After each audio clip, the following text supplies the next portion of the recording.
The prosecution against a former Australian political advisor, Bruce Lehman, who was accused of raping a colleague, Brittany Higgins, in Australia's Parliament House has been dropped.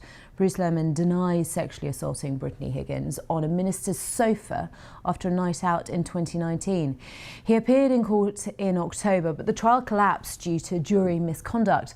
A friend of Brittany Higgins says she is in hospital to help deal with the trauma of the incident, and that while it is disappointing the trial has ended this way, Brittany's health and safety must always come first. Here's the Australian Capital Territory's Director of Public Prosecutions. In light of the compelling independent medical opinion and balancing all factors, I've made the difficult decision that it is no longer in the public interest to pursue a prosecution at the risk of a complainant's life. This has left me no option but to file a notice declining to proceed with the retrial of this matter, which I've done this morning. This brings the prosecution to an end. Before concluding, during the investigation and trial as a sexual assault complainant, Ms Higgins has faced a level of personal attack that I've not seen in over 20 years of doing this work. She's done so with bravery, grace and dignity, and it is my hope that this will now stop and Ms Higgins will be allowed to heal. Well, our correspondent in Sydney, Phil Mercer, has this. Prosecutors said that a retrial scheduled for February of next year would pose a significant and unacceptable risk to the life of the complainant.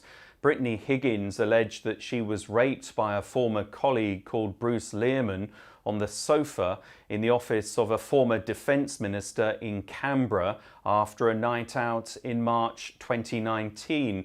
Bruce Lehman has vehemently denied the allegations. He said that no sexual activity took place.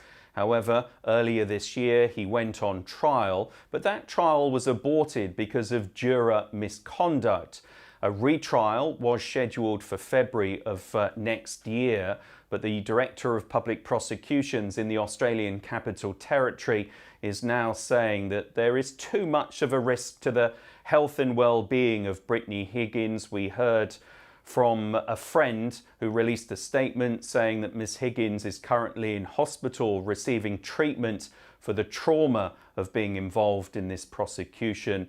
We've yet to hear from Bruce Lehman, but one thing is for certain, this very high-profile case that prompted widespread protests across the country regarding more serious concerns or more broader concerns about the safety of women, especially in politics. This case will no longer proceed.